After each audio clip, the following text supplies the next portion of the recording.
Yeah.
Buenos días, para ir mientras vamos esperando a que vayan entrando los alumnos, voy chequeando si me escuchan bien. ¿Alguien me puede decir?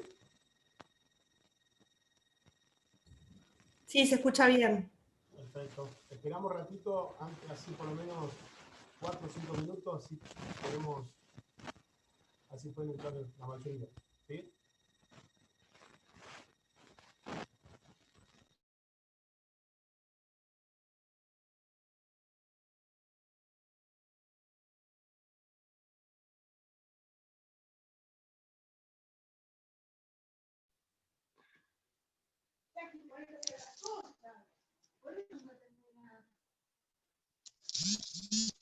No son más boludas, no te da el tiempo, mi.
Bueno,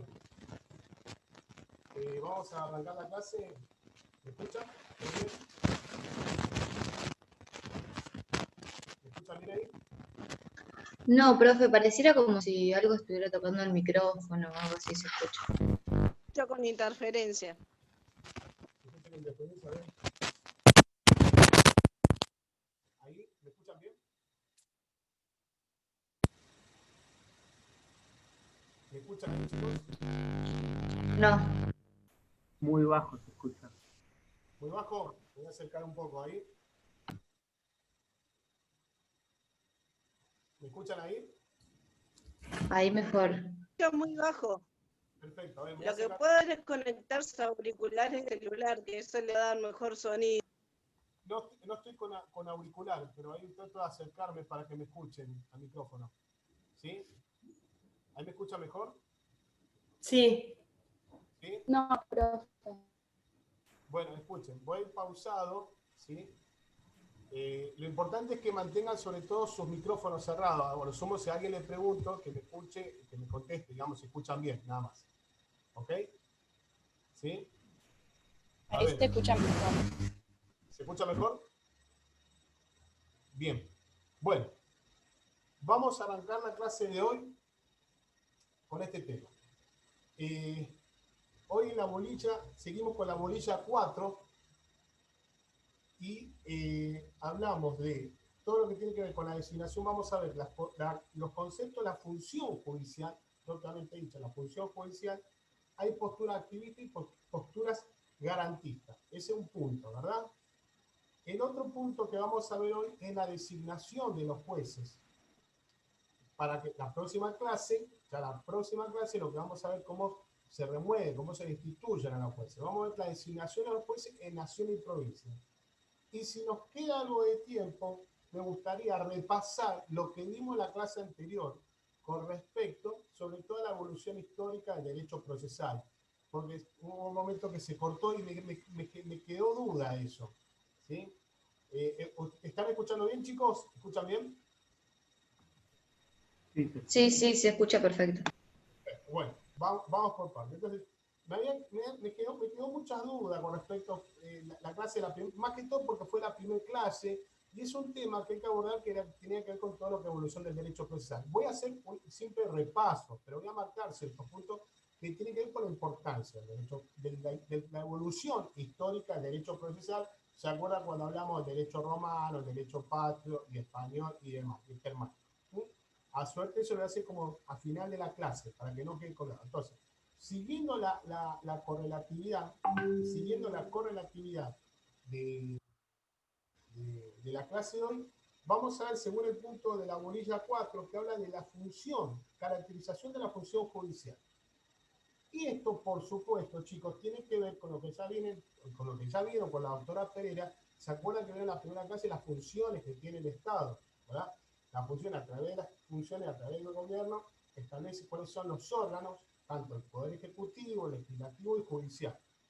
¿Se acuerdan también? Seguramente vieron las funciones propias y las funciones impropias. Era para vivir la distinta situación que tenía el Poder Legislativo, Ejecutivo, Judicial. ¿Cuáles son las funciones propias de cada órgano y cuáles son las funciones impropias? A suerte de ejemplo, para ir avanzando, cuando nosotros vimos, ¿se acuerdan que vieron, ejemplo, la función propia del Poder Judicial? ¿Cuál es? Ya lo tienen que tener en mente, justamente, resolver conflictos de intereses intersubjetivos. Siempre esos intereses son justamente de relevancia jurídica. ¿Y qué aplica? El Poder Judicial aplica ¿qué? La ley al caso concreto. ¿Y por medio de qué? Por medio de un proceso, que este proceso se rige por medio de normas que ya están preestablecidas, y esas normas preestablecidas son las que establece el Código Procesal Civil. O sea, tenemos claro que la función propia del Poder Judicial a través de sus jueces es aplicar la norma, aplicar el derecho, resolver conflictos como resuelve el conflicto en calidad de ¿qué? De tercero imparcial. Esa es la función propia del Poder Judicial. Ahora, hay una función impropia que tiene que ver justamente con dictar normas administrativas, que tienen que ver con su reglamento interno, normas legislativas cuando eran acordadas. Después hablamos de las funciones impropias que vieron, ejemplo, del Poder Ejecutivo, del órgano ejecutivo, por ejemplo, una función impropia que es esa función jurisdiccional, entre comillas, como era el juicio político. Esto lo vieron con la doctora Perea. Pero lo que vamos a ver las funciones sí de la función judicial, del Poder Judicial. Les repito, para entender esto tienen que ir estudiando, ustedes seguramente ya vieron o están estudiando cuáles son las funciones justamente del Estado. O sea, que se dividen por órganos y cada uno tiene su función, ejecutiva, legislativa y judicial. Funciones propias y las funciones impropias. Ahora, hoy ¿van bien hasta acá? ¿Sí? ¿Escuchan bien? Sí, perfecto. Buenísimo. Entonces, la función hoy, ¿cuál es la función judicial? Sí, se escucha mucho mejor que antes. Perfecto, buenísimo. Entonces, para hablar de la función judicial, para que nosotros tenemos que tener la función judicial, el juez, ustedes imagínense, a ver, vamos a tener un evento, más allá que sea una clase virtual, pero vamos a tratar de sacar el jugo a este tema. Cualquiera de ustedes que están atrás de esta camarita, muy despacio, cualquiera de ustedes puede ser juez el día de mañana. La importancia de ser juez o cumplir la función judicial, y no es una cuestión así a mero o menoscabar esta función, la importancia de ser juez. Entonces, uno, en el ámbito de la Facultad de Derecho, cuando estamos hablando, no solo uno como docente apunta o establece o quiere buscar al abogado, quiere buscar más allá, más aparte del buen abogado, seguramente el buen juez, cualquiera de ustedes de mañana puede ser juez, ¿sí? Entonces, si uno entiende la importancia de ser juez, la importancia, los beneficios, lo digno que es ser juez, lo primero que uno tiene que establecer, ¿qué hace? Pues, ¿cuál es la función propia del juez? Es custodiar el qué? El cumplimiento de la Constitución, que se cumpla la Constitución y garantizar los derechos de cada uno. Entonces, a partir de ahí, entendemos que el juez aplica las leyes, ¿sí? Aplica la Constitución. Siempre está aplicando la Constitución. Entonces, la importancia de la norma la Constitución. Entonces, en este caso, tenemos que establecer que esas garantías, hablamos de el juez debe garantizar, aplicar la Constitución, garantizar, aplicar el derecho, resolver el conflicto, establecer su calidad tercera imparcial, la función propia del juez. Y para garantizar eso, tenemos que tener muy claro, establecer ciertas virtudes. Uno se plantea en esta función judicial, ¿cuáles son estas virtudes que establece o de alguna manera toman a su cargo esta virtud del juez? La primera de todas, para establecer acá, ¿cuál es? La imparcialidad. Si resuelve el conflicto en su calidad de tercero imparcial, después es un tercero imparcial. Entonces, esta imparcialidad está acompañada de ¿qué? De esa independencia. El juez justamente no debe volcarse a la decisión de uno, lo que le conviene a uno, o lo que él cree. A ver, el juez actúa en su sana crítica, resolver el conflicto, ver la situación, el proceso, entender la norma, conocer la norma, investigar, escuchar, ver las pruebas, valorar las pruebas, justamente lo que se busca es llegar a la justicia. Y eso establece un orden, una paz, lo que se llama la paz jurídica. Y en esa paz jurídica el juez debe ser imparcial, independiente, pero independiente de opiniones, de halagos. Cuando hablamos de independencia, que no ven el amiguismo, decir, mira, yo soy amigo del juez, quédate tranquilo que va a resolver estas cuestiones, no. Es cuál es la posición, la situación y el valor que tiene el juez. Valorar la actuación del juez, la importancia de ser juez. Otra virtud que recae sobre la garantía justamente es la honestidad. ¿Qué entendemos por honestidad?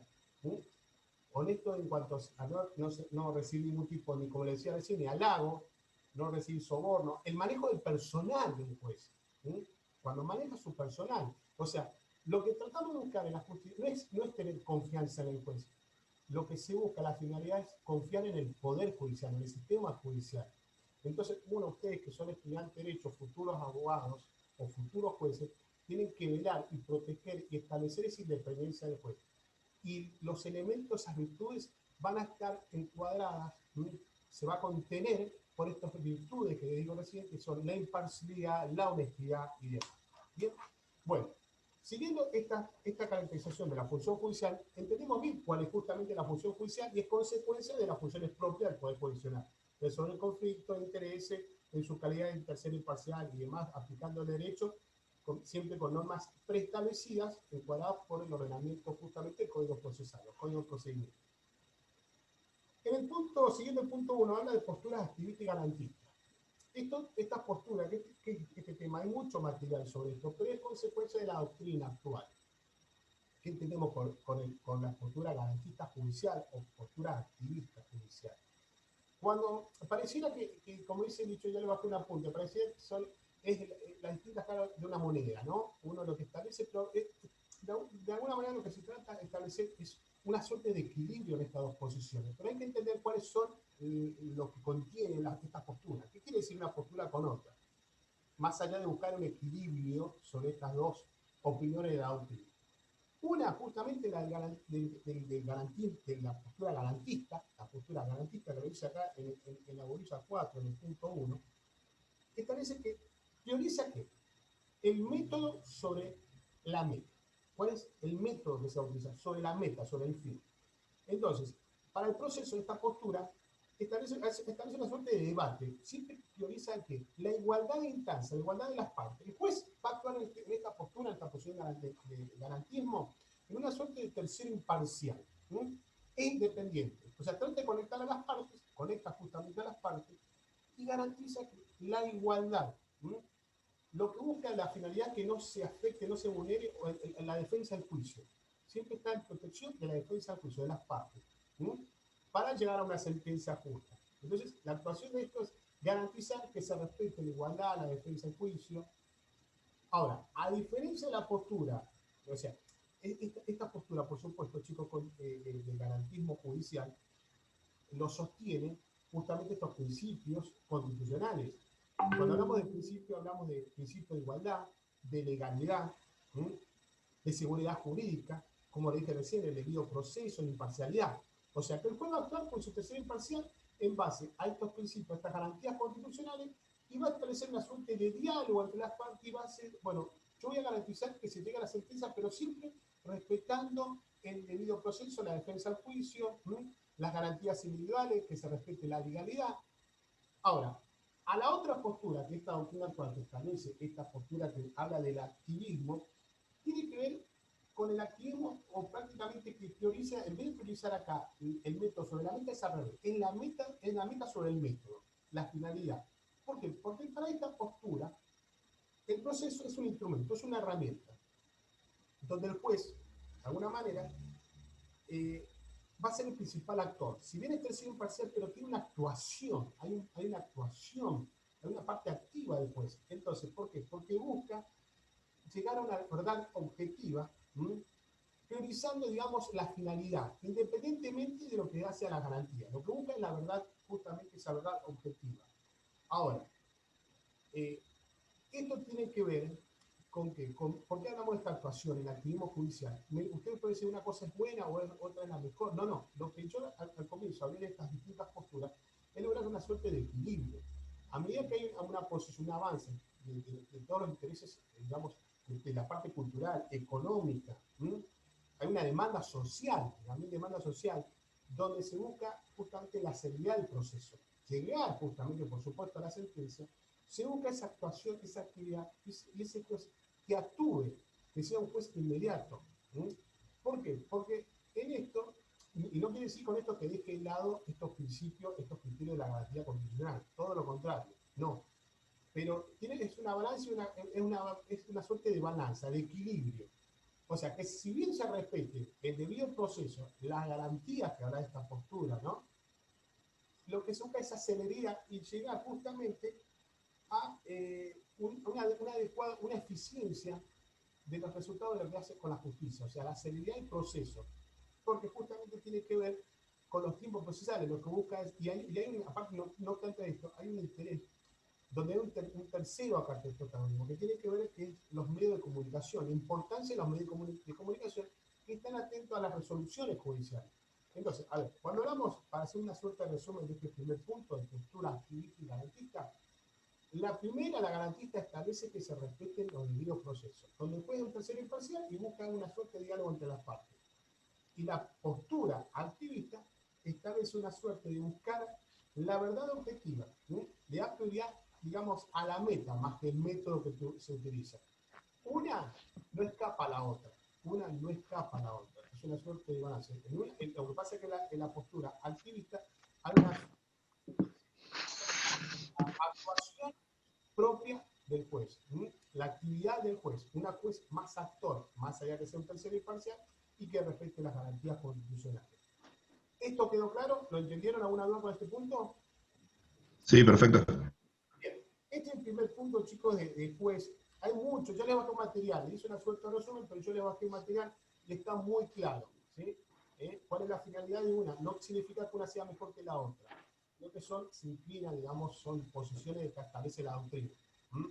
No podemos dejar de lado los principios de legalidad e igualdad, para nada, las garantías constitucionales, y tampoco se puede dejar de lado lo que debe ser la actuación del juez en base a la demanda y la necesidad de la sociedad.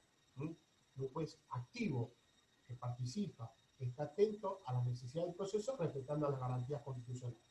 Bien, vamos al otro punto. Vamos al punto de designación de los jueces. Para hablar de la forma de designación de los jueces, también yo le bajé material. Dos elementos que tenemos que tener en claro acá son la Constitución Nacional y la Constitución de la Provincia de Buenos Aires, donde va a establecer las normas, los principios, va a establecer cómo se designan a los jueces. Si quieren, vayan tomando nota de algunos artículos, pero lo tienen en el material. Y las leyes que van a reglamentar estas normas constitucionales. La designación de los jueces en nación, voy a arrancar en nación, como dije recién, la importancia de leer la Constitución Nacional, y tenemos que hacer este estudio a través de la ley 24937, y después se modifica, pero ley prioridad 24937. En orden, ¿cómo se designa? Hay que establecer cómo se designan los jueces de la Corte Suprema de Justicia y los jueces inferiores nacionales. Los jueces de la Corte Suprema de Justicia, establece el artículo 99, inciso 4, dice que el presidente de la Nación tiene las siguientes atribuciones. Nombra a los magistrados de la Corte Suprema con acuerdo del Senado por 2/3 de sus miembros presentes en sesión pública convocada a la elección. Ahora, el nombrar, hay una diferencia que establece, que a veces viene la confusión en los parciales, los exámenes, cómo se designa la jueza, y ahí mezclan ustedes. Las cosas son los mismos. Profe, te escucha medio cortado, ¿puedes repetir? Arranco de nuevo. Designación de jueces. ¿Ahí me escucha mejor?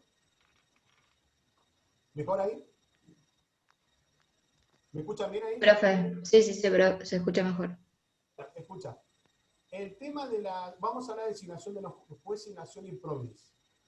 Vamos a arrancar con jueces de nación, para ir marcando la diferencia. Si bien hay puntos que se parecen, pero para que ustedes tengan las normas que encuadran la designación de los jueces. El primer punto para abordar este estudio es la Constitución Nacional, chicos. La Constitución Nacional es muy claro en cada uno de sus artículos. Y el segundo punto es la Ley 24937, que es la que va a reglamentar la designación de los jueces. Porque ahí va a hablar del Consejo de la Magistratura y demás. Lo que tenemos que separar acá es cómo se designan a los magistrados de la Corte Suprema con los jueces inferiores.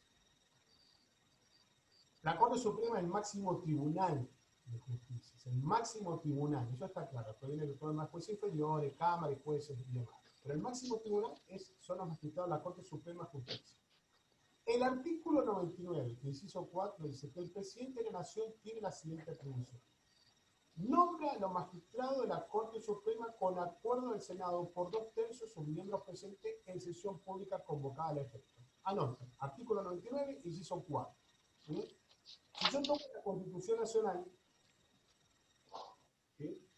Bueno, justamente en ese punto están las atribuciones del Poder Ejecutivo. Y si queremos ver la designación y el tema de todos los jueces, tenemos que ir al capítulo justo, que es el de la sección tercera, capítulo primero, que tiene que ver todo con el Poder Judicial. Todo lo que se refiere al Poder Judicial. El artículo, les leo algunos artículos. ¿Sí? ¿Va bien? Una pregunta. Entonces, cuando hablamos de activismo judicial, sería el caso de la Justicia 2020, de las audiencias orales y todo eso. Cuando hablé recién del tema de la actuación de los jueces. Claro. Un buen ejemplo, muy bien, Jacqueline. Es una postura. No, porque no podía hablar antes porque no sé, que tenía un problema con el micrófono, pero me había quedado esa duda, entonces me la quería sacar. Eso es un buen ejemplo que vos estás dando, Jacqueline, con respecto a la actuación del juez, ¿verdad? En la mediación y la celeridad del proceso, pero no significa que pierda las garantías del debido proceso. O sea, son posiciones que el fin del juez es buscar la seriedad del proceso porque la sociedad está demandando que se busque que sea eficiente, eficaz la justicia. Y se busca una paz jurídica. O sea, no puede ser, como dice, por darle una posición, no porque busque el método pierda el fin en esto. Que el método sea los principios y demás. Pero es un buen ejemplo. Pero entonces es una cuestión de equilibrio. Bien, ¿está bien? ¿Quedó claro ya que eso, ok? Bien. Bueno, seguimos con la designación de los jueces. Yo le decía recién, chicos, que para estudiar estos estudios, por un lado lo que es nación y provincia. Ahora estamos en nación. Nación, Constitución Nacional y la ley 24.937. El artículo que yo le voy a hacer lectura, quiero que tengan a mano en esto, es importante, cuando vamos a la cursada, yo siempre decía, por favor, la próxima clase voy a dar designación de jueces, lleven la Constitución Nacional. Siempre fue así. Bueno. El artículo 108, el Poder Judicial de la Nación será ejercido por una Corte Suprema de Justicia y por los demás tribunales inferiores que el Congreso estableciera en el territorio de la Nación. Claro. El 109, escucha, esto tiene que ver con un tema de las funciones. Marca la función, acá, la función, cuando hablamos, ¿se acuerda cuando vieron la llamada jurisdicción administrativa? Escucha. En ningún caso el presidente de la Nación puede ejercer funciones judiciales, arrogarse el conocimiento de las cosas pendientes o restablecer las penecidas. O sea, ahí establece que la función propia del Poder Judicial no puede el presidente tomar funciones, establecer funciones jurisdiccionales. Por eso cuando hablábamos, ¿se acuerdan de la corriente de la llamada jurisdicción administrativa, la más llamada jurisdicción administrativa, que era cuando el juez, en ese caso, que era, por ejemplo, que lo vieron con la doctora Pereira, por ejemplo, cuando estamos hablando de tribunales de falta, que se les pone el llamado y después establece la doctrina. Realmente, ¿por qué se dice sí? Ahí no, porque en ese caso un tribunal de falta, por ejemplo, un tribunal de la FIP o un juzgado de falta, ante una multa, no está actuando como tercer imparcial, porque es el mismo que aplica la multa y no estaría actuando. Entonces, la más llamada jurisdicción administrativa. Eso lo viene.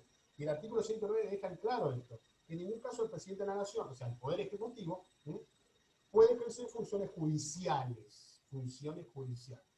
Bueno, después, el 110 establece que los jueces de la Corte Suprema y el más tribunal inferior en la Nación conservan sus empleos mientras dure su buena conducta y la compensación y demás. La garantía de la autonomía de los jueces.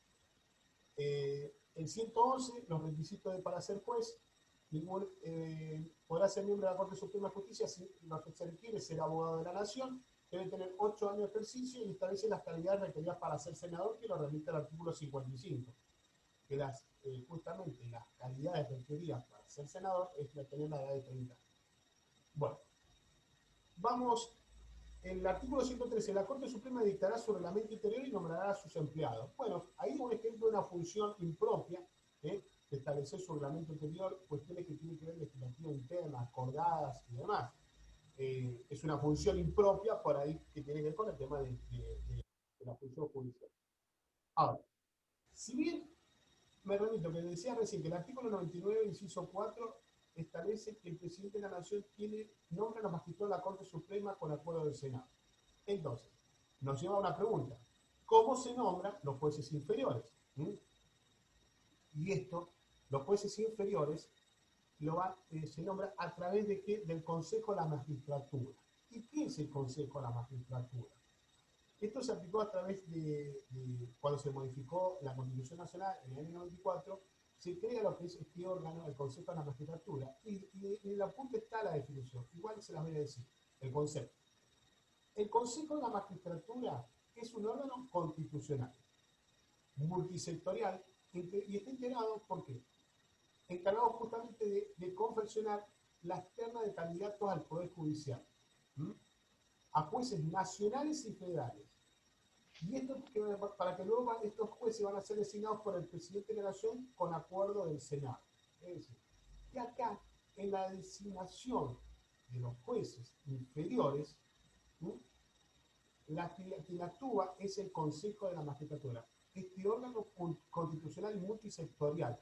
¿Y por qué es multisectorial? Porque esto va a estar integrado por varios representantes, ya sea de órganos políticos, jueces, abogados de la matrícula federal y demás. Y acá les voy a leer el artículo 114. Chicos, paro acá, ¿van escuchando bien? ¿Escuchan bien? Sí, perfecto. Excelente. Entonces, Yo estoy seguro que ustedes en su mano deben tener, porque si no la clase va a ser a ver, hasta si quieren espero 2 minutos, que tengan en sus manos la Constitución Nacional y vayan anotando. Entonces, tenemos en claro acá que el Consejo de Magistratura es ese órgano que va a designar, va a estar integrado, va a confeccionan las ternas para los jueces que van a ser jueces nacionales y federales. Error en el examen cuando dice que el Consejo de la Magistratura va a designar a todos los jueces, por ejemplo, a veces se le hace esa pregunta. ¿Quién designa a todos los jueces nacionales? Y pone el Consejo de la Magistratura. No, hay que diferenciar que los magistrados de la Corte, como le dije recién, en el artículo 99, inciso 4, justamente es el Poder Ejecutivo con acuerdo del Senado. En los jueces inferiores, quien va a designar, va a ser justamente, quien va a actuar es el Consejo de la Magistratura. Entonces, si yo leo el artículo 114, que usted seguramente lo debe tener a mano, dice que el Consejo de la Magistratura está regulado por una ley especial. Ley especial. Y en esa ley, pongan arriba que es la 24937. 24937. Se modificó después, hubo otra situación donde se fue modificando esa ley, pero esto con respecto a cómo se integraba el Consejo de la Magistratura. Pero quien es medular en la ley, la 24937. Entonces, tendrá a su cargo la selección de los magistrados y la administración del Poder Judicial. ¿Y por qué? Porque no es solo, a veces muchas veces, no es nada más que la función del Consejo de la Magistratura es designar a los magistrados. No, tiene otras funciones, tiene varias funciones. Y uno se lo remarca acá en el artículo 114, que es la administración del Poder Judicial. Administra todo lo que tiene que ver con el Poder Judicial, menos no puede entrar en la administración de los miembros de la Corte Suprema de Justicia. Es decir, de ahí para abajo establece la administración. No puede abordar, no puede meterse en la administración, en la designación o el movimiento interno que tiene la Corte Suprema de Justicia. Entonces, el Consejo está integrado periódicamente de modo que se procure el equilibrio entre la representación de los órganos políticos resultantes de la elección popular, de los jueces de toda instancia y de los abogados a matrícula. Será integrado asimismo por otra persona del ámbito académico científico en el número y forma que indique la ley. ¿Bien? Entonces, siguiendo ahí el criterio, como le decía recién, ¿qué cargo tiene el Consejo de la Magistratura? Punto 1, administración del Poder Judicial. Otra función, otro cargo que tiene es controlar la actividad de los jueces, impone sanciones también. Y en causas graves, es el organismo que abre, como dice el punto, abre juicios políticos para saber sobre la destitución de los jueces ante jurado de enjuiciamiento. O sea, que el Consejo de la Magistratura va a actuar como órgano acusador ante un jurado de enjuiciamiento, que es lo que vamos a ver la próxima clase cuando se vea la destitución de los jueces. O sea, que son varias las funciones que tiene el Consejo de la Magistratura. No solo designar, establecer los jueces, establecer esa terna, sino tiene que ver con la administración, imponer sanciones, es el órgano acusador, Entonces, decíamos que estaba integrado el Consejo de la Magistratura por representantes de ¿quién? Del Poder Ejecutivo, por eso se establece ese balance, ese equilibrio, del Poder Legislativo, de todos los jueces de instancia, de los abogados de la matrícula federal, y también por personas del ámbito académico y científico. Y eso lo conforma el Consejo de la Magistratura. La atribución del Consejo de la Magistratura, entonces, vamos a ir puntualizando cuál es la atribución propia del Consejo de la Magistratura, es seleccionar mediante concurso público los postulantes de las magistraturas inferiores. Es muy claro, no está hablando de la Corte Suprema. Mediante concurso público, ¿quién va a ser los postulantes de la magistratura inferiores?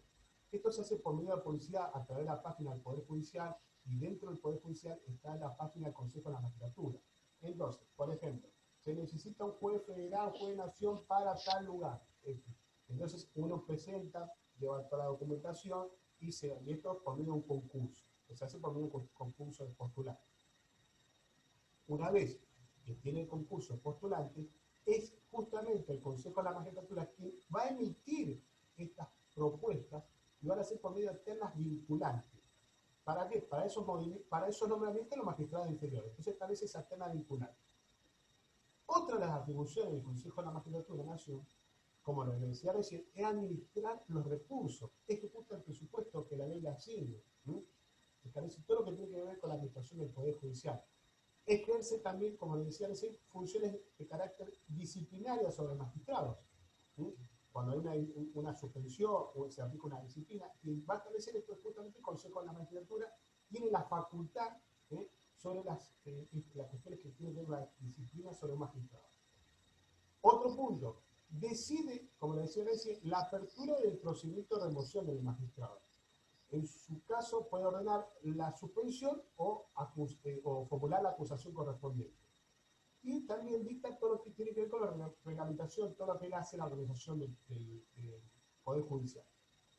Bueno, entonces, es muy claro acá que el artículo 114, a efecto de estudio, ya este artículo solo no establece qué es el Consejo de la Magistratura, cómo se integra, cuáles son sus atribuciones. ¿Por qué? Porque el mismo artículo dice, sus atribuciones se la leo, se la dije recién, pero se lo voy a leer, del artículo 114, seleccionar mediante concurso público los postulantes a las magistraturas inferiores, emitir propuestas internas vinculantes para el nombramiento de los magistrados de los tribunales inferiores, administrar los recursos y ejecutar el presupuesto que la ley asigna a la Administración de Justicia, ejercer facultades disciplinarias sobre los magistrados, decidir la apertura del procedimiento de remoción en su caso ordenada suspensión, dictar los reglamentos relacionados con la organización judicial y demás. Se lo dije recién, se lo voy a repetir y hice lectura del artículo 114. El Consejo, dentro del Consejo de la Magistratura, para que ustedes entiendan, hay distintas comisiones. Está la comisión ejemplo, está la comisión de disciplina, está la comisión de cursos y demás. Cuando uno hay una denuncia sobre un juez, entra a la comisión de disciplina y establece si tiene los motivos, las causas para ser destituido o para aplicar una suspensión o acusarlo o establecer en el futuro la remoción de este magistrado ante el jurado de juzgamiento. Hay distintas comisiones. Bien. ¿Cómo se integra? Vamos a la integración. La ley, acá tiene que ver con lo que yo le decía recién, porque el artículo 114 establece las atribuciones, pero no habla de cómo está integrado. Entonces se remite a esta ley 24.937. Esto se modificó, esto se integró el Consejo de la Magistratura a través de la reforma del año 1994. Integración del Consejo de la Magistratura. La ley decía, la 24.937, porque esto se modifica, estaba integrado por 19 miembros, ya no son 19 miembros. Igual les digo cómo estaba integrado, cómo decía el origen de esta ley, cómo se formó. Primero el presidente de la Corte Suprema de Justicia de la Nación, después estaba integrado por 4 jueces del Poder Judicial, 8 legisladores, 4 representantes de los abogados de la matrícula federal, que eran designados por voto directo de los profesionales que posean esa matrícula, un representante del Poder Ejecutivo, un abogado profesor titular de cátedra universitaria de la Facultad de Derecho Nacional elegidas por sus padres.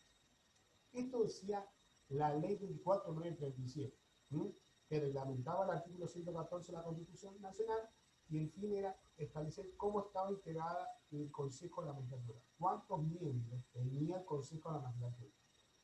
Se modifica la integración por la ley 26.080. ¿Y qué va a modificar? El B19, y que son los que actualmente tiene, está compuesta por 13 miembros. Y los 13 miembros son, esta es la importancia, o sea, la idea es saber cómo está integrada y cómo se fue modificando. Pero ustedes tienen que saber que en estos momentos son 13 miembros. Y van a ser 3 jueces del Poder Judicial de la Nación, porque fíjense que antes estaba el presidente de la Corte Suprema de Justicia de la Nación. Y ya no está más. Ahora son 3 jueces del Poder Judicial de la Nación, 6 legisladores, 2 representantes de abogados de la matrícula federal, un representante del Poder Ejecutivo y un representante del ámbito académico científico que deberá ser profesor regular de cátedra universitaria de las facultades nacionales. Por supuesto, debe contar con una reconocida trayectoria, prestigio, y debe ser elegido, en este caso, por el Consejo Universitario Nacional con la mayoría absoluta de sus integrantes. Entonces, ¿Puede repetir, por favor? ¿cómo? Sí. Si puede repetir, por favor, la integración de los 10 miembros. De los nuevos integrantes, ¿sí? De los nuevos, o sea, Sí, por favor. La ley 26.080 modifica la 24.937. La 24.937 establecía que estaba integrada el Consejo de la Magistratura con 19 miembros. La 26.080 ahora la integra con 13 miembros. Son 13 miembros. Modifica, o sea, yo en el apunte está, o sea, ustedes para que lo vean, si te lo voy a repetir, son 3 jueces del poder, actualmente son 3 jueces del Poder Judicial de la Nación, 6 legisladores, 2 representantes de abogados de la matrícula federal, un representante del Poder Ejecutivo, un representante del ámbito académico y científico que deberá ser profesor regular de cátedra universitaria. ¿Sí? Debe tener una reconocida trayectoria y demás, y debe ser elegido por el Consejo Interuniversitario Nacional. Eso sería, digamos, lo que modificó la 24.9.37. O sea, modifica la parte de integración, cómo se integran los miembros del Consejo de la Magistratura. ¿Sí?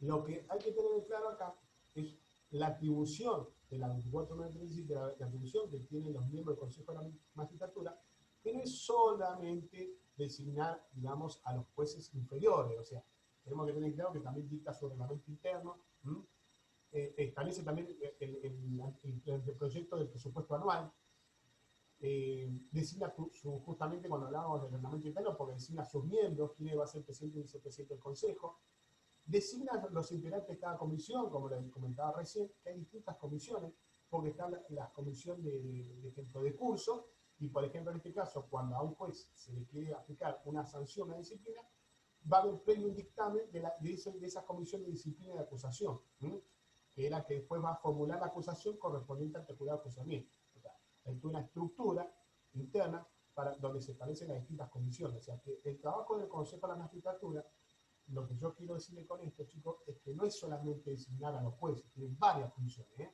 reglamento interno, tomar conocimiento.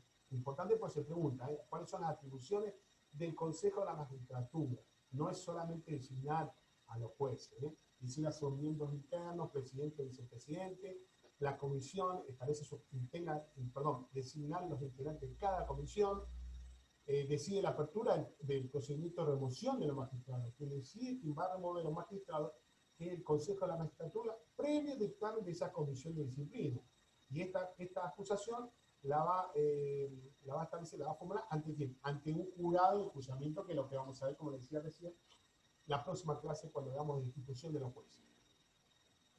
También reglamenta el procedimiento de concursos, que establece cómo va a ser el reglamento cuando se tengan que tomar esos exámenes, concursos públicos antecedentes, en base a los términos de la ley, aprueba los concursos, y es quien va a remitir al Poder Ejecutivo esas ternas vinculantes de los candidatos a magistrados, en base a cuando se quiera cubrir un cargo de algún juez inferior. Otra función que tiene es organizar el funcionamiento de la escuela judicial, dicta su reglamento, donde esto tiene que ver con todos los cursos, programas de estudio, los valores, los puntos que se dan a cada curso, cuando uno va haciendo cuando uno está trabajando en el ámbito judicial, como funcionario de la justicia, quiere hacer la carrera judicial, siempre hay cursos, y cada curso se establece un puntaje, y estos cursos los establece el Consejo de la Magistratura, y sirven como antecedentes cuando quiera concursar para ocupar un cargo de magistrado. Entonces, quien va justamente a planificar todos estos cursos de capacitación para los magistrados también, y para los funcionarios y empleados del Poder Judicial. No solamente el funcionario que quiere hacer la carrera judicial, sino aquel que no es abogado, pero que trabaja dentro del ámbito de la justicia, que sea un empleado, sirve como para tener puntaje y seguir creciendo en la estructura o en la carrera propia del sistema judicial. Bueno. Esto establece entonces, todos ellos tienen la coordinación de la comisión que tiene que ver con la escuela judicial, llamada selección y escuela judicial. Así como hablábamos recién de la comisión de concurso o la comisión de disciplina, está la comisión que tiene que ver con la escuela judicial para los puntajes y demás. Le decía también, otra función era aplicar la sanción a los magistrados. Esto tiene que ver con la comisión de disciplina.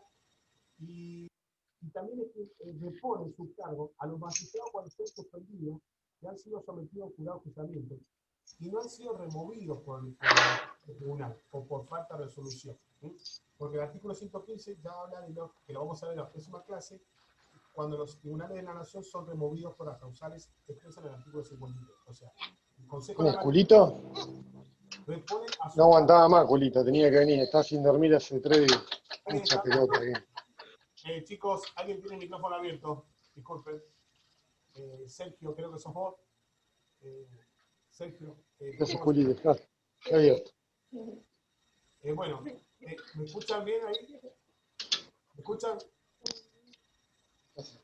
Bueno, entonces, alguien tenía abierto el micrófono. Sí, lo que pasa es que se escucha abajo por el otro micrófono que está abierto.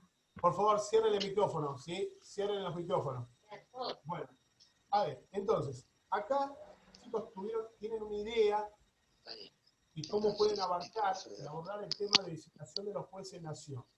Ya sea lo que tiene que ver con la Constitución Nacional, la ley especial, la ley 24937. Por favor, les pido que se Un té. Sergio, Un té. chicos, ¿Coge mate? Sergio Méndez, tenés el micrófono abierto. por favor, así puedo seguir con la clase. Profe, usted lo puede mutear si quiere, igual hay una opción. A ver, espera, porque esto me lo está dando ahí está, se silenció. Ya está, se silenció. Listo, bueno, bien, gracias. Seguimos. Entonces, frenamos acá. Para cerrar este tema, entonces, la pregunta es, ¿cómo se designan los jueces en nación? La respuesta es, tengo que ir a la Constitución Nacional y a la Ley 24937. Punto 2. ¿Cuáles son las funciones o las atribuciones del Consejo de la Magistratura? El artículo 114 y la 24937. Punto 3.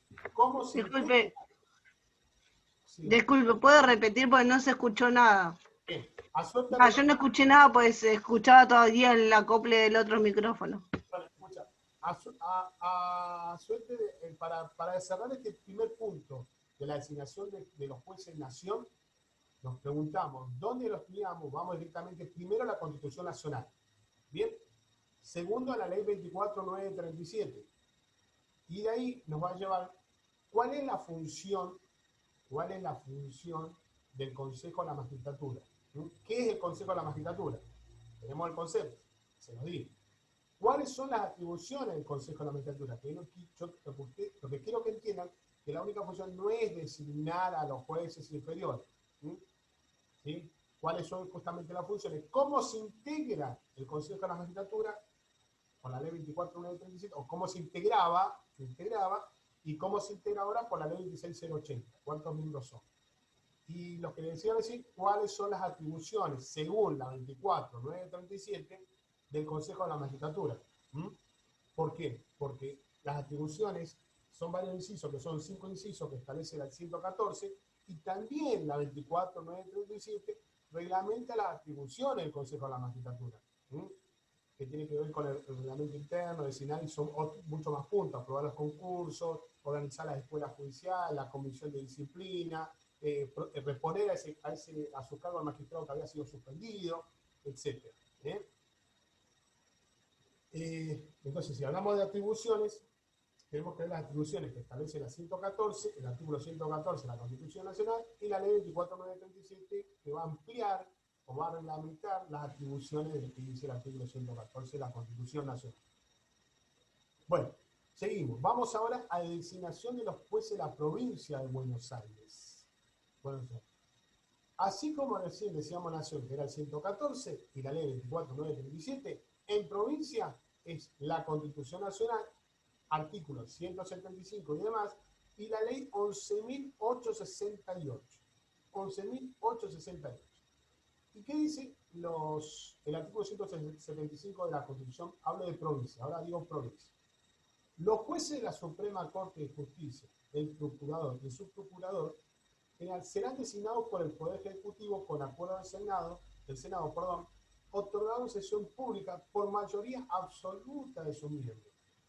Los demás jueces e integrantes del Ministerio Público serán designados por el Poder Ejecutivo de una terna vinculante propuesta por el Consejo de la Magistratura, con acuerdo del Senado, otorgado en sesión pública. O sea, que el órgano es el mismo, la estructura, la designación en provincia es igual, es similar a nación. El rol del Consejo de la Magistratura, como te dije recién, similar al 114, es seleccionar los postulantes mediante procedimientos que garanticen adecuada publicidad y criterios objetivos para la evaluación, que van a ocupar esos cargos. Y siempre se va a establecer, se va a tener en cuenta la solvencia moral, la idoneidad, el respeto a las instituciones de cada juez. Es lo que dice el artículo 175. A ver, ya voy al artículo y demás. Hago lectura del artículo 175 de la Constitución de la provincia. Espero que ustedes lo tengan a mano y dice: los jueces de la Suprema Corte de Justicia, procurador, serán designados por el Poder Ejecutivo con acuerdo del Senado, otorgado en sesión pública por mayoría absoluta de sus miembros. Los demás jueces integrantes del Ministerio Público serán designados por el Poder Ejecutivo de una terna vinculante propuesta por el Consejo de la Magistratura con acuerdo del Senado, otorgado en sesión pública.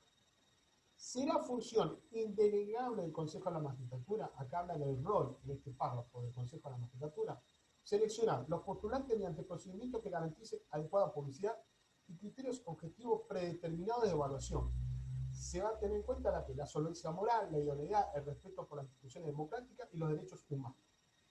¿Cómo se conforma el Consejo de la Magistratura? Dice el artículo 175 de provincia. El Consejo de la Magistratura se compondrá equilibradamente con representantes del Poder Ejecutivo, el Legislativo y de los jueces de las distintas instancias y de las instituciones que regulan la matrícula del abogado de provincia, similar a Nación, pero acá habla de provincia. El Consejo de la Magistratura se conformará con un mínimo de 15 miembros con carácter consultivo y por departamento judicial integrarán jueces y abogados, así como personalidades académicas especializadas. La ley determinará sus demás atribuciones, regulará su funcionamiento y la periodicidad de los mandatos. ¿Y cuál es la ley? Es la ley 11.868. Entonces, y ahí vamos, si nosotros vamos a la ley 11.868, en su artículo 1, establece que el Consejo de la Magistratura, como va a regular el criterio del Consejo de la Magistratura, dice que va a tener su sede en la ciudad de La Plata. Va a estar conformado por 18 miembros. Estos miembros permanecerán en su cargo durante 4 años. Les digo los artículos de alguna manera relevantes para destacar esta ley 11.868. Va a estar integrada, ¿se acuerdan cuando vimos recién cómo se integraba en Nación? Bueno, en el caso de provincia va a ser un ministro de la Suprema Corte de Justicia, un juez de Cámara, un juez de primera instancia o única instancia, un miembro del Ministerio Público, 6 representantes del Poder Legislativo, 4 representantes del Colegio de Abogados de la Provincia de Buenos Aires y 4 representantes del Poder Ejecutivo. Así va a estar integrado el Consejo de la Magistratura en provincia. Las atribuciones, como recién hablamos, las atribuciones que establecía el 114 y las atribuciones que establecía la 24.9 de Nación, en este caso la ley 11.868 en provincia establece en su artículo 22 cuáles son las atribuciones. Fíjese que es parecido, o sea, si nosotros tenemos bien claro eso, no va a variar, no va a modificar. Es nada más es saber cómo se integra. Es dictar su reglamento, aprobar los títulos de los consejeros, designar al vicepresidente del consejo, convocar a los consejeros, dividir salas para la conformación de los jurados, designar al secretario, prosecretarios auxiliares, convocar concurso público de idoneidad sin disposición para la provisión de los cargos vacantes, confeccionar y elevar las ternas al Poder Ejecutivo con carácter vinculante, preparar y ejecutar su propio presupuesto de gastos, ¿no? Con la ley que establezca la ley de presupuesto, organizar y dirigir la escuela judicial, la que establecerá métodos prácticos, interdisciplinarios y demás. Le hice esta lectura para que se den cuenta que las... Profe, ¿cuáles son los artículos de la ley, los importantes? En este caso, te lo repito, de la 11.868 es el artículo 3, el artículo 1, perdón, artículo 3, que establece la integración, y el artículo 22, que habla de las atribuciones, que son las mismas atribuciones que establece la 24.9 o las atribuciones que establece el 114 de la Constitución Nacional. Dicen, son las mismas atribuciones. El tema de los concursos, el tema de designar las ternas vinculantes, confeccionar las ternas, elevarlas, preparar el presupuesto, organizar la escuela judicial y demás. Artículo 25. Ya acá establece cómo es la dinámica, la mecánica de la asignación a la postulación a juez. El artículo 25 dice que cuando se produzca una vacante, ¿cómo se va la convocatoria, no? Cuando se produzca una vacante, el Consejo convocará de inmediato a examen de oposición de postulantes, designando el jurado que recibirá y evaluará las pruebas respectivas por mayoría absoluta asumida. Siguiendo el artículo 25, el artículo 26 dice, el examen se hará sobre la base de reglamentación que apruebe el Consejo. Será público y podrán participar los postulantes admitidos. El artículo 27 establece las salas examinadoras. A los efectos de la evaluación, el Consejo podrá integrar salas examinadoras que andarán formadas por 4 de sus miembros presentes. Se van a designar por sorteo a sala que va a conocer en relación a la vacante que se trata. El artículo 28 dice que una vez que la sala examinadora dictamine sobre el desempeño de los concursantes en la prueba escrita, es una prueba escrita, el Consejo evaluará los antecedentes, la actividad profesional cumplida y va a entrevistar personalmente a cada uno de los concursantes con la finalidad de apreciar su idoneidad, su solvencia moral, el equilibrio, madurez, conocimiento de la realidad, sentido común, coherencia, creatividad, independencia de criterio, imparcialidad, equidad, apego al trabajo, capacidad de liderazgo, vocación de servicio, compromiso con el cambio, con los intereses de la comunidad, el respeto por las instituciones democráticas y de los derechos humanos. Usted me dice, hice lectura del artículo 28 y todos estos puntos. Es lo que abarca la finalidad. ¿Qué debe apreciar cuando se le hace esta suerte de entrevista personal? Lo que uno como juez debe llevar, o sea, o debe tener en su vida, ¿no? Para ocupar un cargo. Por eso cuando hablamos de la función judicial al comienzo, que era garantizar, aplicar la Constitución, aplicar la ley, la importancia, cuando yo le dije al comienzo, chicos, la importancia de ser juez. ¿Quién va a ser juez? ¿Cómo debo ser juez? Y repito, hablamos, no lo voy a repetir de nuevo, pero la que tiene que ver con la solvencia moral, madurez, creatividad, muchísimas cosas, ¿no? Son muchos requisitos, de alguna manera decirlo. Bueno, durante este acto el entrevistado deberá responder a las preguntas que a tal efecto le formulen los miembros permanentes consultivos del Consejo. Y de todo esto se deja, por supuesto, se va a dejar constancia. A partir de ahí, el Consejo tiene 30 días corridos para emitir la decisión acerca de la integración de la terna. Emite su terna vinculante y será necesario el voto de los 2/3 de los consejeros titulares presentes. El artículo 29, una vez que se cumple el procedimiento, que se refiere a estos artículos, toda esta dinámica, esta mecánica para designar y convocar a ocupar un cargo magistrado, tiene un plazo, el Consejo tiene un plazo de 5 días, va a elevar al Poder Ejecutivo la terna de postulantes por orden alfabético con los antecedentes respectivos, o sea, con este examen escrito, público y con toda la entrevista, donde, como decía recién, se va a dejar unas constancias, se va a dejar en alta todo lo que fue entrevistado, se le contó al futuro. Bueno, a ver, no hace la diferencia, se relaciona, por supuesto, este punto, me gustó todos los adjetivos, lo que se requiere, lo que necesita para ser juez. Pero no hay mucha diferencia entre lo que hace las atribuciones del Consejo de la Magistratura de la Nación como provincia. La diferencia la establecen los artículos y las leyes respectivas y cómo se integra. ¿Alguna duda, chicos, con respecto a la designación de jueces? Acá está con el programa, y justamente habla del 2497 y la ley de composición, funciones, incompatibilidad, garantía, bueno. Y después vamos a ver lo que es la próxima clase, el tema de la... vamos a hacer un repaso de esto también y cómo se remueven a los jueces, ¿sí? ¿Alguna duda? Hacer algún repaso si me queda un poco de tiempo con la primera clase, me gustaría hacerlo. Sí, una pregunta. Sí. En cuanto a, por ejemplo, alguna causal de disciplina que no sea causal de juicio político, pero que sea una, no sé, inconducta, por ejemplo, de un juez, ¿el Consejo de la Magistratura puede actuar a través de su órgano, o sea, tiene algún órgano disciplinario como para meter alguna sanción o algo al juez que, no sé, o no está cumpliendo con los plazos procesales, o está... Sí. Porque esto tiene que ver con una graduación por la sanción. No significa que cualquier situación o cualquier comportamiento pueda ser destituido.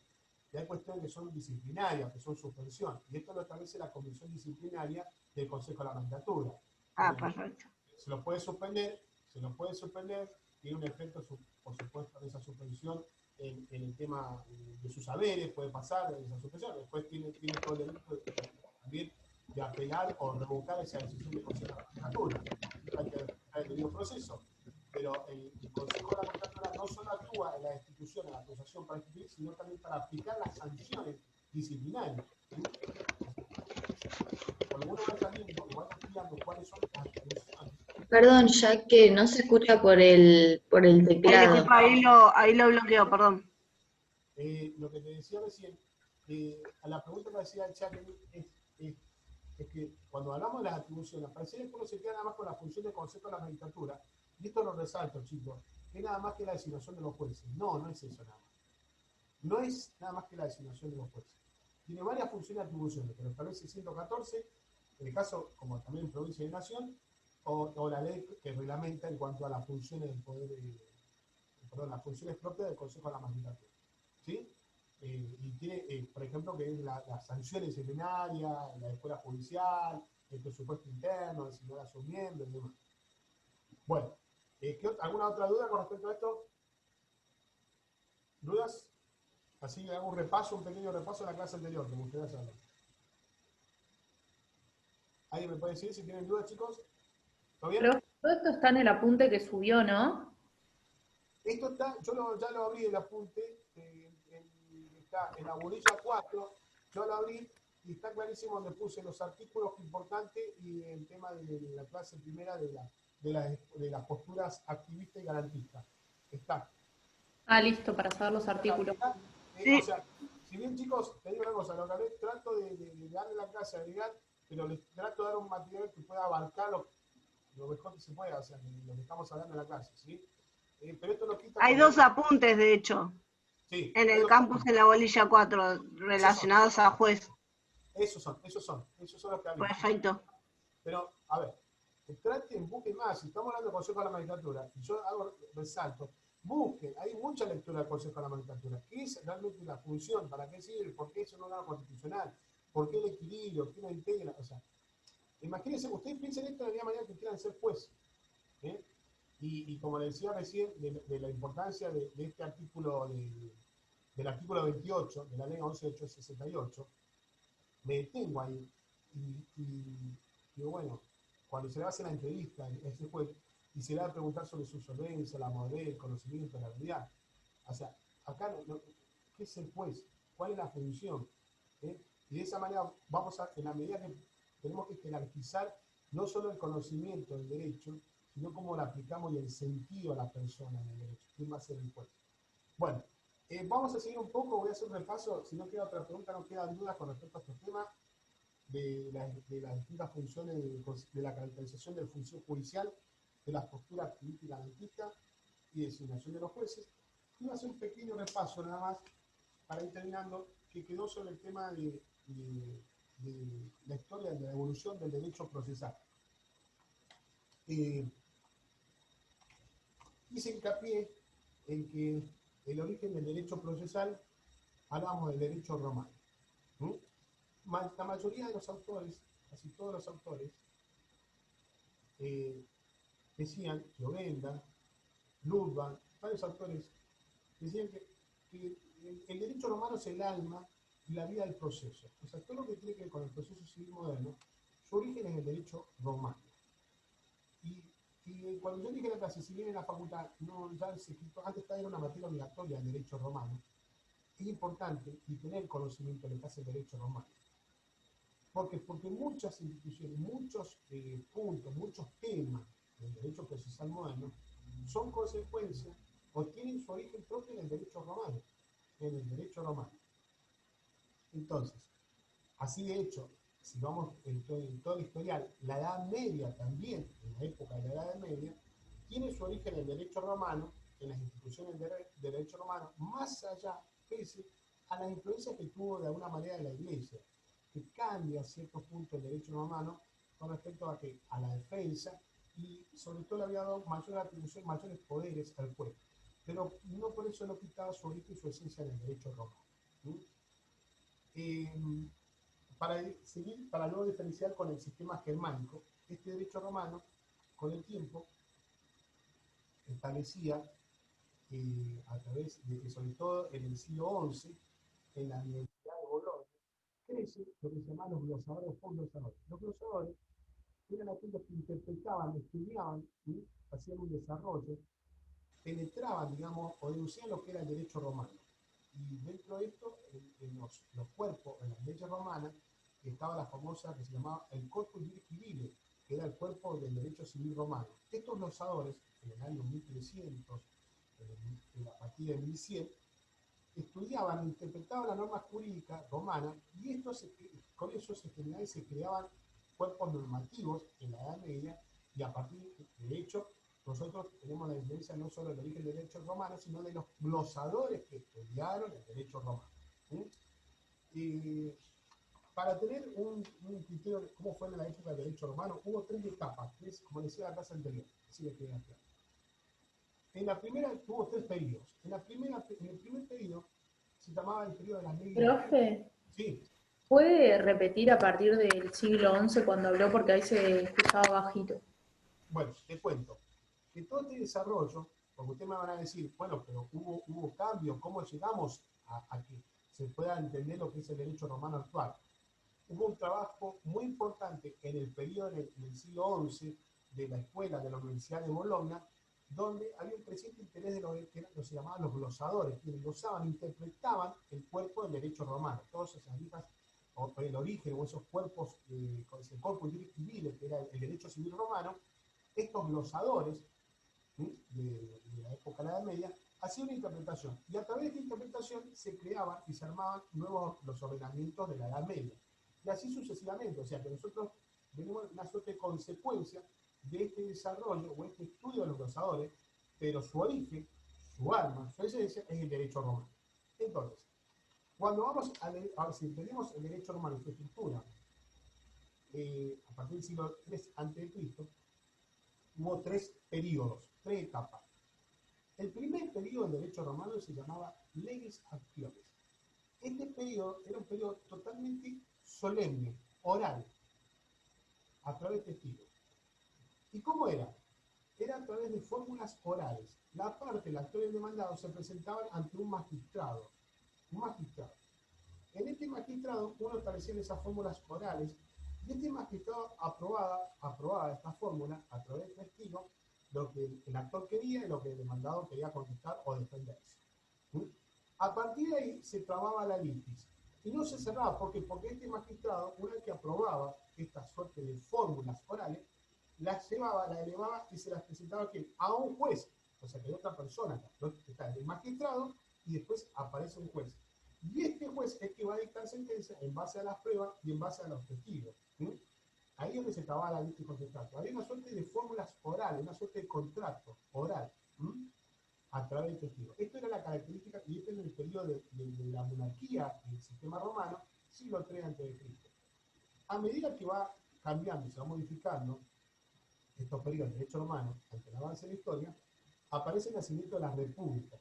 Y a través de la República, a través de llamar una ley, la ley Augusta, donde esta ley ya se escuchan las partes, ¿sí? Pero de alguna manera, en vez de ser situaciones solamente solemnes y orales, pasa a ser fórmulas escritas, por eso se llama el procedimiento formulario del derecho romano, porque son fórmulas escritas. O sea, si nosotros hacemos un historial, comenzamos con el primer momento de que era la oralidad y la solemnidad, propia de la primera parte del derecho romano, que es la época de la monarquía. Y con el periodo de la república ya se introduce lo que es el escrito y se deja de lado al tema del testigo. Ya son fórmulas escritas donde el magistrado va a establecer una fórmula escrita y se la va a llevar y va a designar a un juez para que este juez resuelva.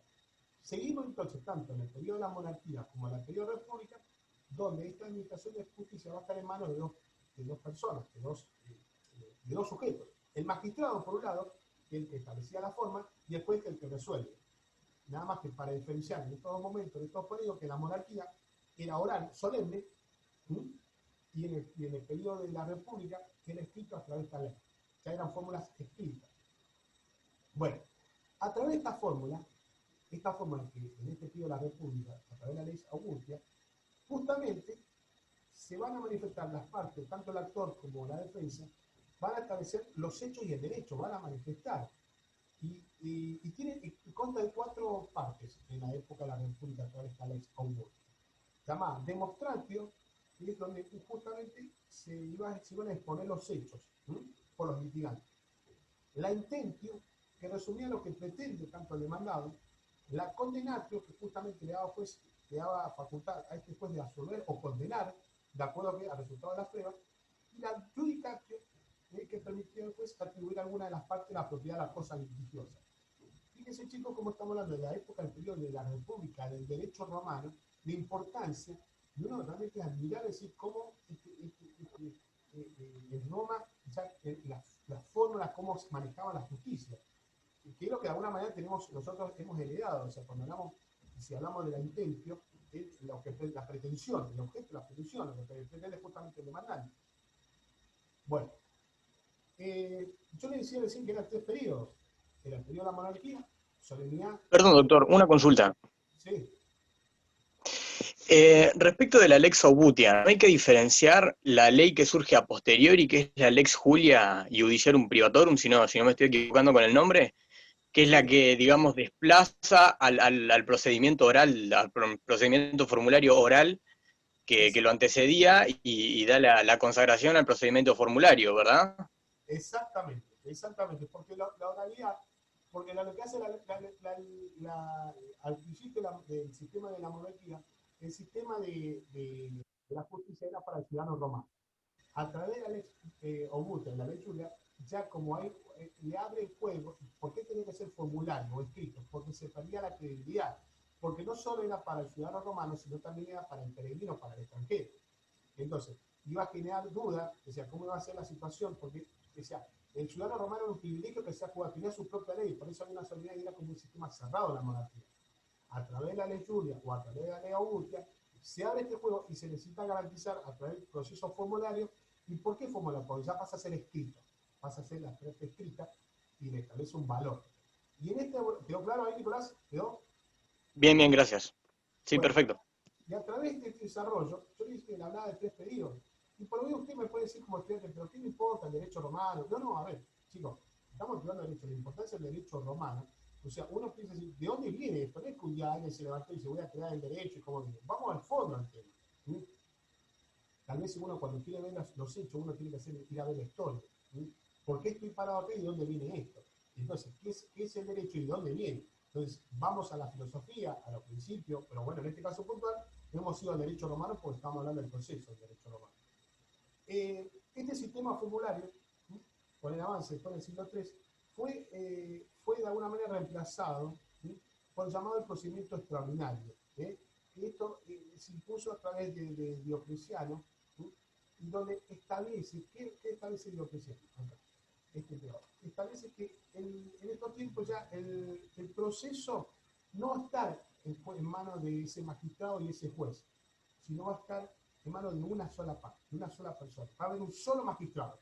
No va a haber un magistrado que traba la litis y lo eleva al juez para que resuelva y llegue a sentencia. Sino va a estar, se va a desarrollar el proceso ¿se acuerdan cuando yo hablaba de que habían 2 tiempos de proceso? Bueno, en este caso va a haber un solo tiempo porque va a estar desarrollado por un solo magistrado. La demanda justamente se va a presentar por escrito, porque ahora mismo como consecuencia del proceso formulario. El demandado va a ser citado, debe contestar la pretensión, y dice que estamos hablando como se puso ahora, y de alguna manera también puede darse el caso que después desaparecer la necesidad de la presencia del accionado del proceso, y es posible que continúe en el caso de lo que se llama la rebeldía. El proceso sigue aunque el accionado no se presente, donde se van a imponer las costas. De alguna manera, este sería el origen, un poco el desarrollo para que ustedes entiendan la evolución del derecho romano. Profe, Sí. ¿puede repetir esta última etapa que mencionó? La etapa del llamado procedimiento extraordinario cognitivo, extraordinario. Y esto lo impuso el emperador Diocleciano, donde establece, ¿qué dice? Que va a desaparecer estos dos tiempos del proceso, como hablaba del sistema de la monarquía de la república, donde las partes se presentaban ante un magistrado y después resuelve un juez. Acá solamente va a estar citado nada más, el desarrollo va a ser ante un solo magistrado. Punto 1. Se presenta la demanda, ¿sí?, con su pretensión, se lo cita al demandado, puede o no presentarse y el proceso puede continuar a revenir. ¿Sí? Esto ya viene a ser a partir del siglo III. Entonces, esto de alguna manera, en pocos minutos pude hacer un poco el desarrollo, hacer un repaso en la primera clase del desarrollo del proceso de la historia del desarrollo del proceso romano, que tuvo influencia en la Edad Media, abarcó, generó y impactó sobre todo en la Edad Media, sobre todo a través de los glosadores, también el derecho canónico, el sistema de la Iglesia, a través de la resolución de Constantino en el año 300 y algo, donde establecía que también las partes podían someterse a los dictámenes de los obispos, de la autoridad de la Iglesia. pero siempre se tomaba como esencia el derecho romano, ¿sí? El derecho romano. Ahora, no obstante eso, también tenemos que hablar del derecho germánico. La característica del derecho germánico es que el sistema era a través de asambleas populares, se establecían directamente, se desarrollaban o se trataba del proceso unificado, tanto situaciones civiles, penales, eran orales, públicas, y lo de la característica que tenía una característica de divinidad, ¿sí? Donde generaba una suerte de ritos, mucha solemnidad en el proceso germánico. Tuvo influencia, por supuesto, también en el sistema de la Edad Media, y se mezcló tanto el proceso germánico a través de sus invasiones con el derecho romano. Esto, por supuesto, tuvo una gran influencia en el sistema, por ejemplo, en el sistema del derecho moderno civil, donde si llamamos al sistema llamado proceso común, comienza para ir enlazando y tratar de unir cómo viene nuestro proceso con el sistema del sistema español. En España, por supuesto, fue penetrada el sistema tanto germánico como el derecho romano, ¿no? Y se fusionó. Y esto se fusionó a través de lo que se llamó el fuero juzgo. También podemos hablar de la época del sistema español, de las famosas partidas de Alfonso el Sabio, las famosas partidas que se llamaban las 7 partidas. En su tercera partida hablaba del procedimiento civil. Se fue modificando, estas partidas todavía no llegaron a completarse, pero de alguna manera se fueron agregando y se olvidó más tarde y se publicó ciertos ordenamientos, como se llamaba el ordenamiento de Alcalá, estamos hablando de España, y también tuvo la famosa reforma que posteriormente tuvo mucha influencia en nuestro sistema procesal, que fue el llamado el procedimiento de enjuiciamiento civil de 1855. Estamos hablando de España. Y esta es la característica que tuvo este ordenamiento de 1855, el ordenamiento civil, que repito, también tiene su origen en el derecho romano y germánico, es que justamente fue cumplir la función de pacificador, de mediador, dice, siendo para las partes, o sea, y le daba lugar a las partes la aportación de pruebas, también se adoptaba el sistema escrito de los actos procesales. Bueno, otra característica que puso, que establece este ordenamiento del sistema de enjuiciamiento civil de 1855, fue lo llamado presupuestos procesales, donde se le confiaba a las partes el impulso también del proceso.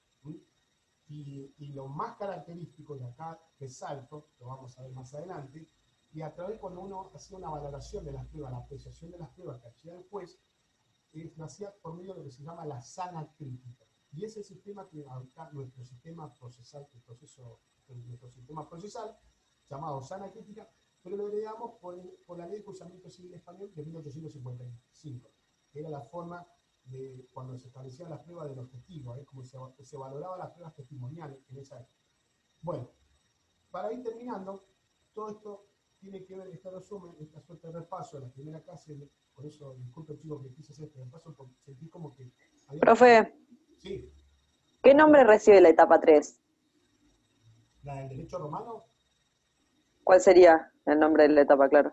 Extraordinaria. Extraordinaria. La de Diocleciano extraordinaria. Extraordinaria. ¿Bien? ¿Quedó, Estefanía?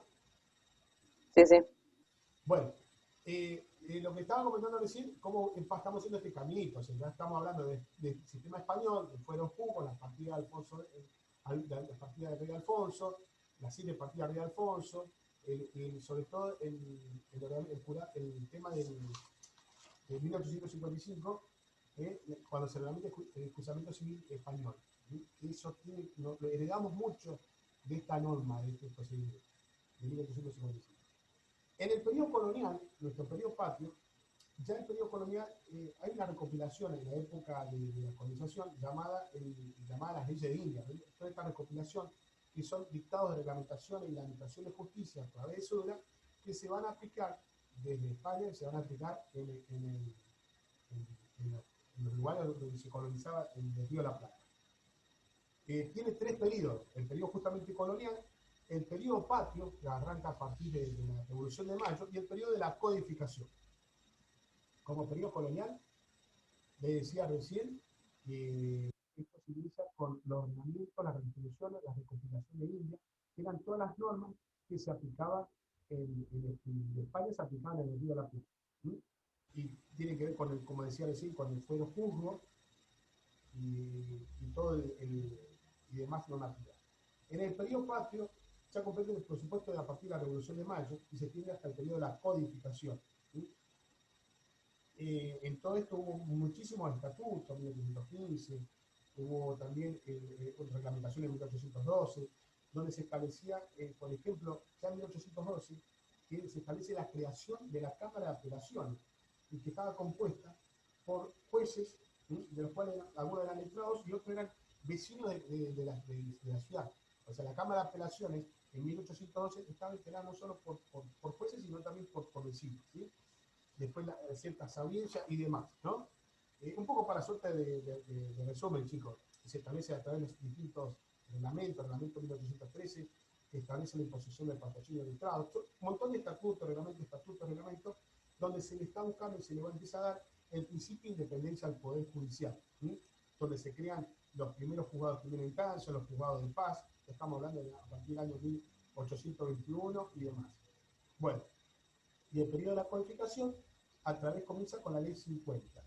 Este periodo de codificación se va a promulgar por medio de un código de procedimientos que se llama Materia Civil y Comercial, que primero rige para la provincia de Buenos Aires, a partir de 1868, donde se presenta el proyecto, que después va a estar promulgado, va a tener una sanción definitiva, el Código Procesal Civil y Comercial, en el año 1880.